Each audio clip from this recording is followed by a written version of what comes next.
चलिए रुक करते अगली अहम खबर का। नाहरगढ़ सेंचुरी में लेपर्ड का आतंक देखने को मिल रहा है, जहां सेंचुरी के गेट के पास बने बाड़े में लेपर्ड ने पाड़ी का शिकार किया। जैसलिया गांव में लेपर्ड के हमले की दूसरी घटना है। 4 दिन पहले इसी गांव में लेपर्ड के हमले में हो गई थी वृद्ध बिरधा राम की मौत। इसके बाद वन विभाग ने मुख्य वन संरक्षक टी मोहन राज के निर्देश पर 3 पिंजरे लगाए, लेकिन आज फिर ग्रामीण के बाड़े में कूदकर लेपर्ड ने पाड़ी का शिकार किया। सूचना मिलने पर डीएफओ विजयपाल सिंह के निर्देश पर रेंजर रघुवेंद्र सिंह राठौर पहुंचे मौके पर। एसीएफ प्रेम शंकर मीणा भी लगातार मॉनिटरिंग कर रहे हैं। लेपर्ड के लगातार मूवमेंट से ग्रामीणों में दहशत है। वन विभाग में एहतियात के तौर पर डे और नाइट गश्त के लिए 2 अलग अलग टीम लगाई गई है।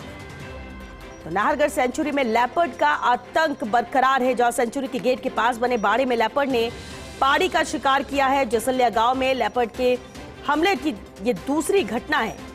4 दिन पहले इसी गांव में लेपर्ड के हमले से एक वृद्ध बिरधा राम की मौत हो गई थी। एसोसिएट एडिटर निर्मल तिवारी हमारे साथ जुड़ चुके हैं। निर्मल जी, नाहरगढ़ सेंचुरी में लेपर्ड का आतंक कभी भी बरकरार है। कोशिश की गई, पिंजरे रखे गए कि उसे पकड़ा जा सके, लेकिन आज फिर उसने पाड़ी का शिकार किया। अब किस तरह से एहतियात बरते जा रही है उसे पकड़ने के लिहाज से?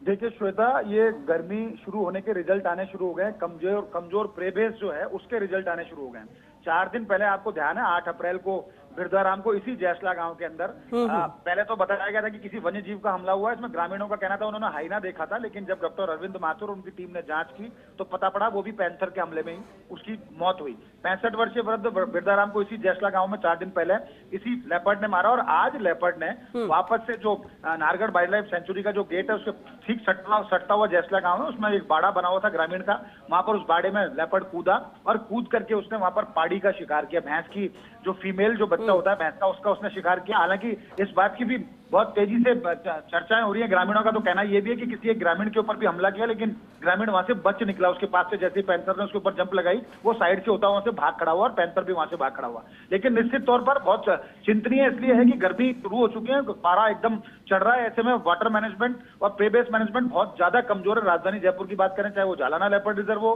चाहे अमागढ़ लेपर्ड रिजर्व हो, या फिर नाहरगढ़ में तीसरा लेपर्ड रिजर्व बनने जा रहा है। पूरे नाहरगढ़ सेंचुरी की बात करें तो वहां भी 15-20 लेपर्ड का लगातार मूवमेंट है। यही कारण है कि भोजन पानी की तलाश में लेपर्ड इंसानी बस्तियों में पहुंच रहे हैं। कुछ नहीं दिख रहा तो इंसान पर हमला कर रहे हैं। बिरधाराम की मौत होना निश्चित तौर पर गोगुंदा की याद दिलाता है, और गोगुंदा की याद आती है श्वेता तो शरीर सिहर उठता है, क्योंकि वहां 10 लोगों की मौत पैंथर के हमले में हुई थी। तो निश्चित तौर पर राजधानी जयपुर दूसरा गोगुंदा ना बने, इसलिए बहुत ज्यादा जरूरी है कि वन विभाग को प्रे बेस मैनेजमेंट और वाटर मैनेजमेंट करना चाहिए। क्योंकि जंगल में अगर पानी नहीं होगा, जंगल में अगर प्रे बेस नहीं है, तो निश्चित तौर पर पैंथर आएंगे। और जयपुर के आसपास अगर हमें अगर हम उसके एस्टिमेशन की बात करें, लेपर्ड एस्टिमेशन जो पिछला हुआ था उसमें बताया गया था करीब 125 लेपर्ड है राजधानी जयपुर और उसकी पैराफेरी में। तो बहुत बड़ी संख्या है लेपर्ड्स की। अगर लगातार इस तरह से कमजोर प्रे बेस की वजह से बाहर आएंगे तो निश्चित तौर पर इंसान से उनका एनकाउंटर होगा। उसके नतीजे ये हैं। हालांकि जो CCF wild life team Mohanraj, DCF Vijaypal की बात करें, प्रेम शंकर मीणा, एसीएफ की बात करें, हमारे रेंज अधिकारी रघुवेंद्र, तमाम लोग वहां पर मौके पर गए। उन्होंने 3 पिंजरे भी वहां पर लगाए, लेकिन 4 दिन में लेपर्ड पिंजरे में नहीं आया। और लेपर्ड का 4 दिन में लगातार दूसरा हमला है।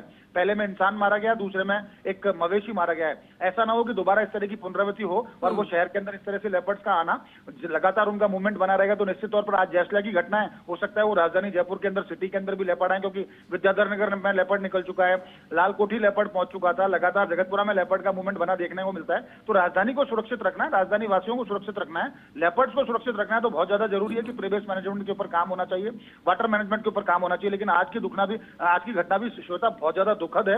और 4 दिन पहले जो घटना हुई थी तो बेहद दुखद थी, क्योंकि एक वृद्ध लेपर्ड के हमले में मारा गया। हो सकता है कि लेपर्ड मैन ईटर बन चुका हो, क्योंकि जिस तरह की संभावना रहती है एक बार उसका, अगर वो इंसान के ऊपर हमला करता है, इंसान को खाता है, उसका ब्लड उसके मुंह में जाता है, तो उसको उस तरह की आदत पड़ सकती है। तो आज दूसरा उसने हमला किया है, नेक्स्ट वो हमला करे उससे पहले उसको पकड़ना बहुत जरूरी है, अन्यथा ये आतंक उसका बढ़ता जाएगा और निश्चित तौर पर वो राजधानी जयपुर और जयपुर वासियों के लिए बिल्कुल भी अच्छा नहीं होगा। बिल्कुल निर्मल जी, और ये भी तय है कि जब तक ये पकड़ा नहीं जाता ग्रामीण दहशत में ही रहेंगे, क्योंकि दूसरी घटना है जिसे अंजाम दिया है लेपर्ड ने। बहुत शुक्रिया निर्मल जी इस पूरी जानकारी के लिए।